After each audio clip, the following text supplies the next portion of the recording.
Hello, hello. Welcome to Healthy Perspectives, a podcast that takes on current cultural and social issues through a clinical lens.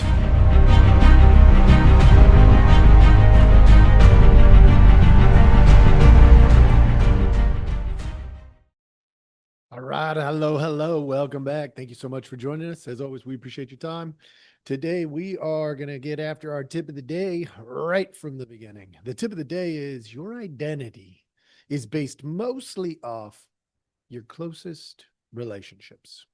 So if you look around yourself and you take a look at the peers you have, the groups that you hang around and socialize with, and voila, there you go. That's the majority of your actual identity, whether you like it or not.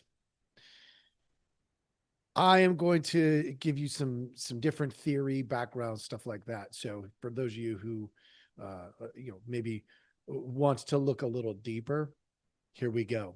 Social contagion theory. This tells us that, like a virus, things become contagious among peers. So, for instance, for those of you who have made it through high school, which probably most of you, my audience tends to be a little bit on the older side, meaning 20s and up. If you were in high school and you noticed that there was maybe a pattern that you saw of people wearing rubber bands around their wrists because they were trying to stop cursing, or there was a certain type of clothing that was acceptable at your high school, but if you went to a different high school, you might not see that same sort of thing. You'd be like, wait a minute, they do it different here. That would be, my friends, the social contagion theory in action. And it continues throughout our entire life. Then we got the law of averages. Some of you may have heard of this one.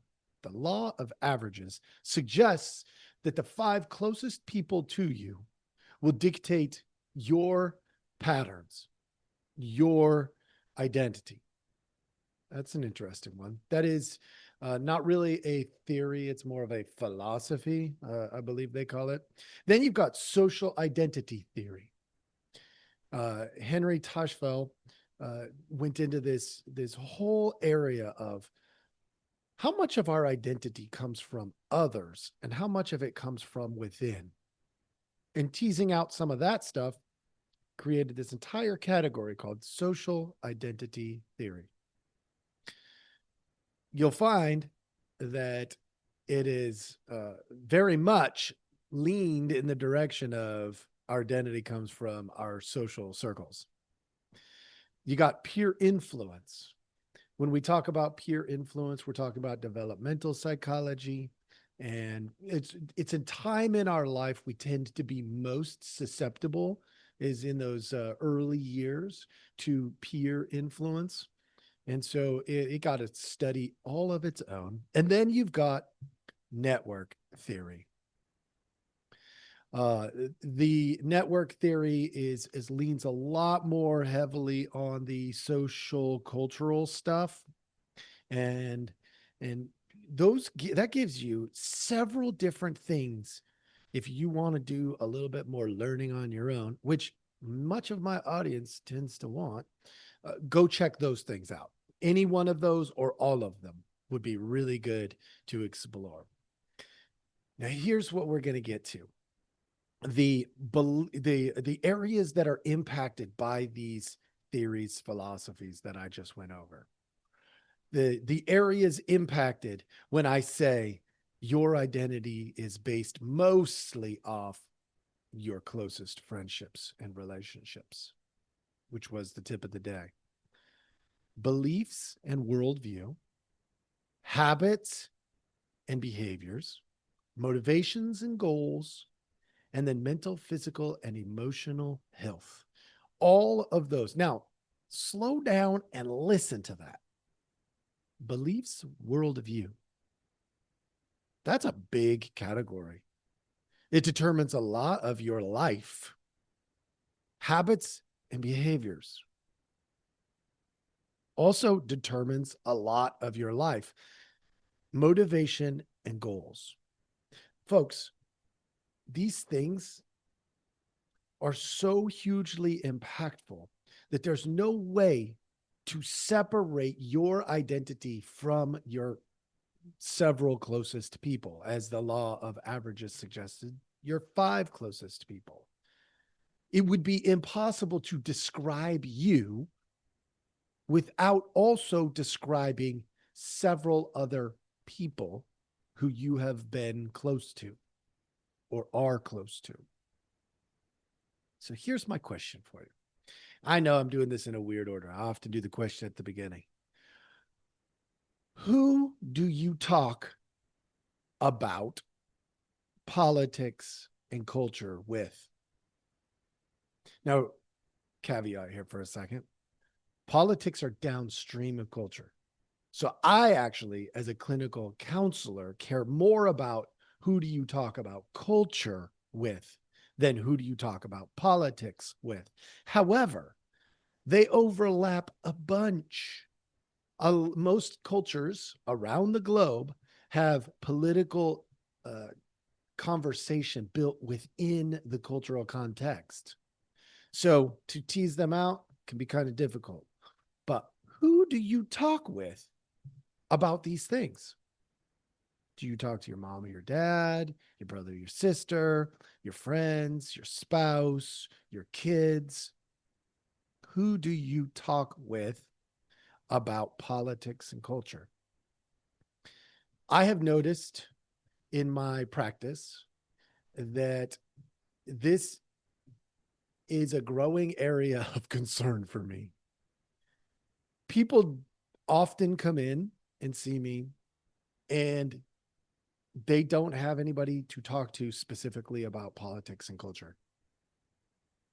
They may or may not trust their parents. They may or may not trust their spouse to handle the conversation without causing conflict. And so what do? They avoid the conversation altogether. They just don't have it. That's not good. That's actually really unhealthy. I also see that more and more they are turning to counselors, and that scares the living crud out of me. Let me make my case. Do I like it when people trust me enough to share all about their politics and their worldview and their beliefs and their habits? And yes, I do. And my peers, no offense to those that are out there doing really great work, because there are some that are doing really great work. But my peers, generally speaking, suck and are not trustworthy. And maybe they think the same thing about me. I don't know. But let me make my case. My profession brought you electroshock therapy. That was a doozy. Wow. We literally fried the brains of lots of people. My profession brought you conversion therapy, where we told you and taught you how to think. Basically, we brainwashed people.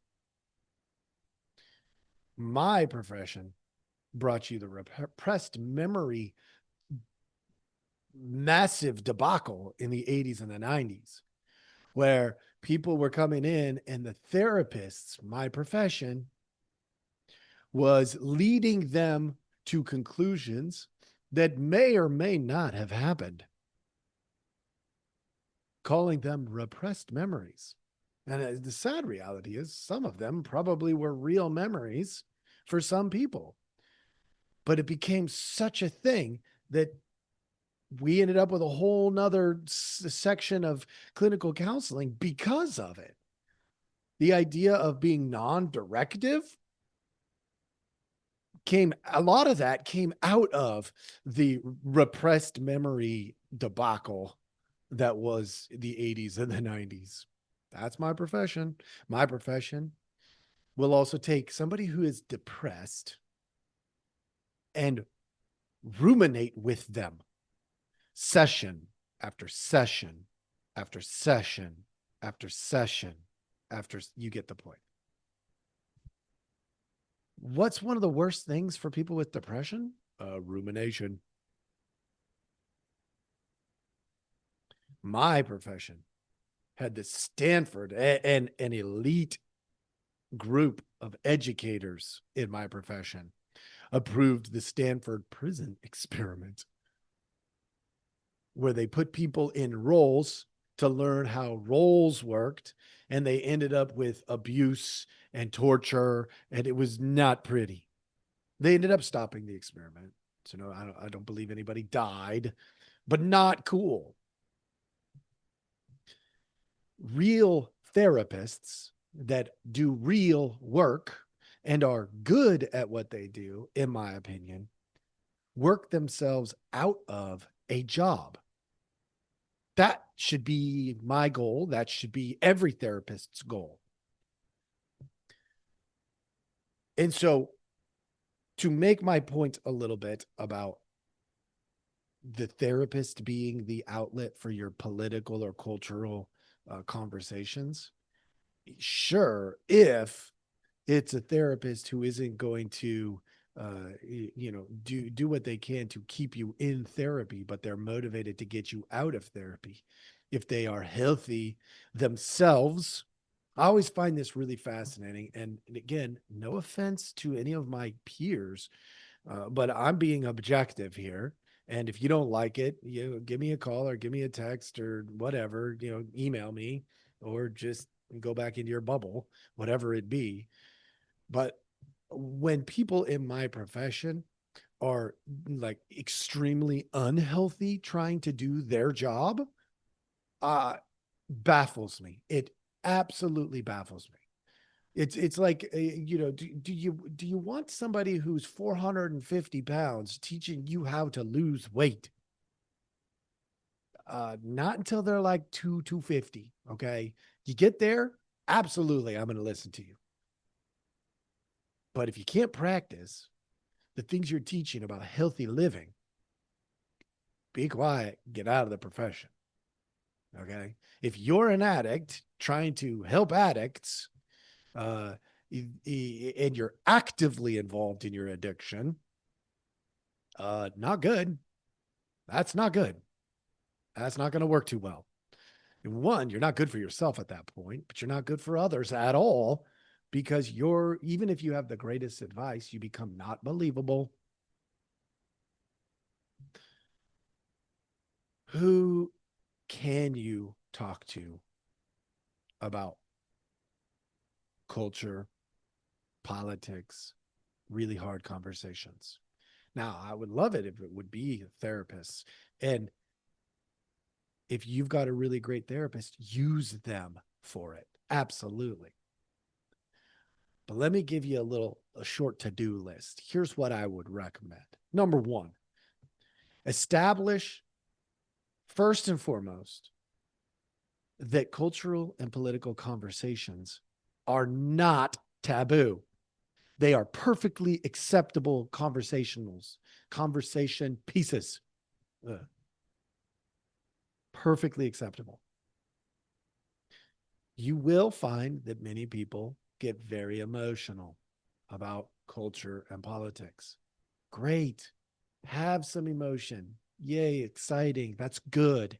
I know I totally made it sound like I was mocking it, but no, I'm genuinely happy that people have emotions around these things, because they do matter. And we tend to have emotions around things that matter. We tend to not have emotions when things don't matter, right? It's the difference between apathy, I don't care, and anxiety, which means I care too much. We want to find that sweet spot in the middle. So set the tone in all your relationships. I need some place to talk about culture and politics from time to time. I'm not doing it to sway you or convince you. I'm not doing it to incite any particular emotion. I'm doing it to process what's going on in the world. Things like, I don't know, war. Like, we're on the precipice of World War III still. And by the way, this we've been on this precipice for like 2 years. And unfortunately, it doesn't look like it's getting any better in the short term. Number two, look at your support networks. If you don't have a variety of people, then you don't have a variety of perspective. There is a tipping point. Everything has a tipping point, folks. The tipping point for variety, I mean, I would suggest that you make sure that you have some significant things in common. So, for instance, some of the guys that I go to about stuff like this, they're also my church friends. So our common ground may be through church, but then we have all kinds of variance around all the other topics. A ton of variance.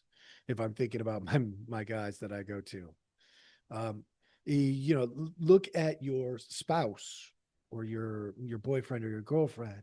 Look at your parents. Make sure that you're getting a variety of perspective. You want that. That's actually good. We want a variety of perspective so that we can establish our own opinion based on the information at hand. Okay. So look at your support networks. Number three, this one's a little bit more difficult. And this is really a big part of the reason I did this particular podcast. And why right now? Because it's really important right now. We have to do there's riots going on, there's war going on, there's all kinds of stuff going on. Let me tell you what I actually think would be more important than a lot of that stuff that is happening.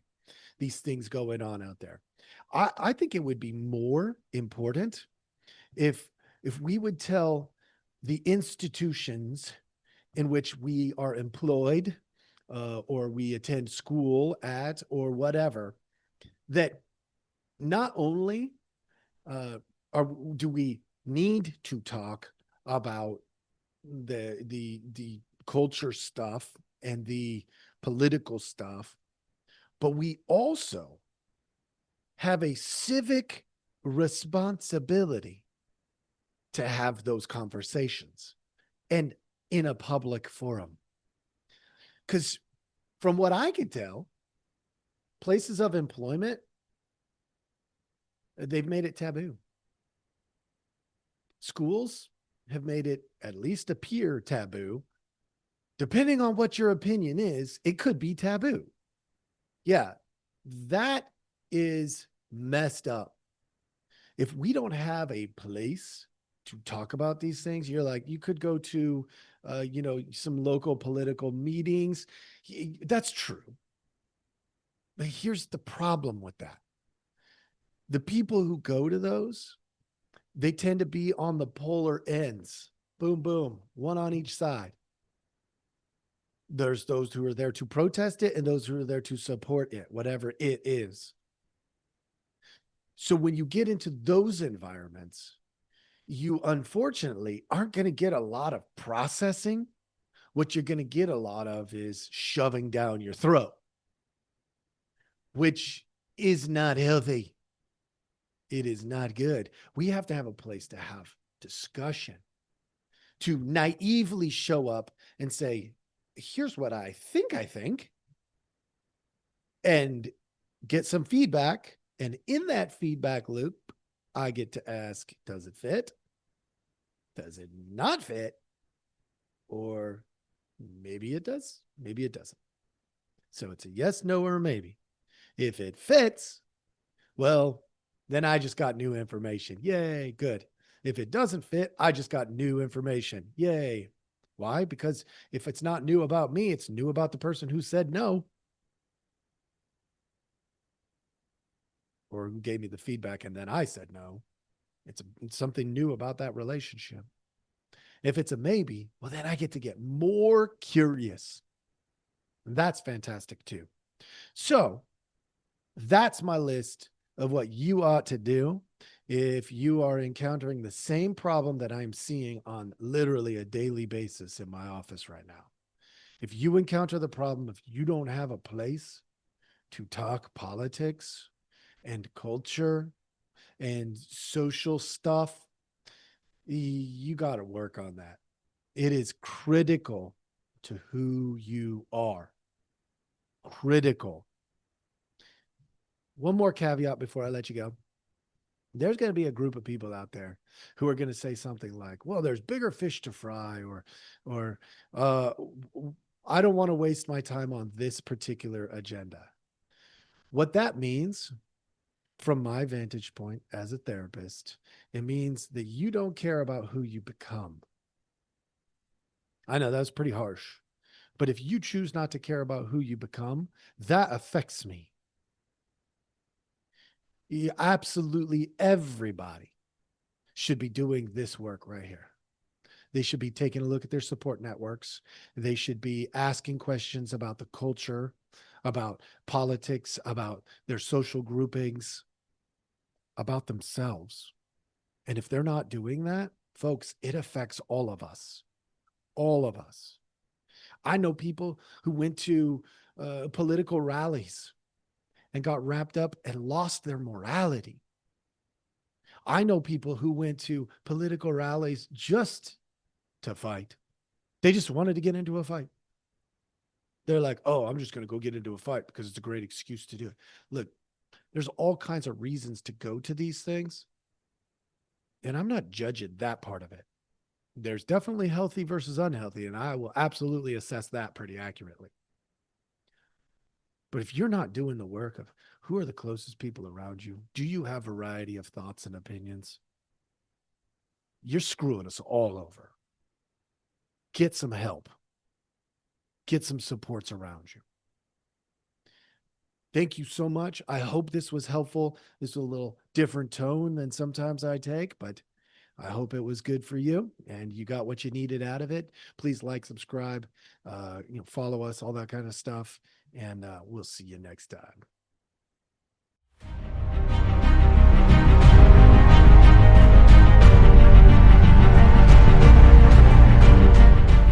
Hey, everybody. Thanks for listening. We appreciate our audience a lot, so we give you some simple ways to track us down. Please like, subscribe, and follow all the podcasts on different platforms, but you can also email us at healthyperspectives@protonmail.com, or you can check out our website at healthy-perspectives.com/podcast. It's a backward slash. So if you want to go to our landing page, if you go to healthy-perspectives.com, you'll still find us. You just got to click on the podcast button. Thank you so much.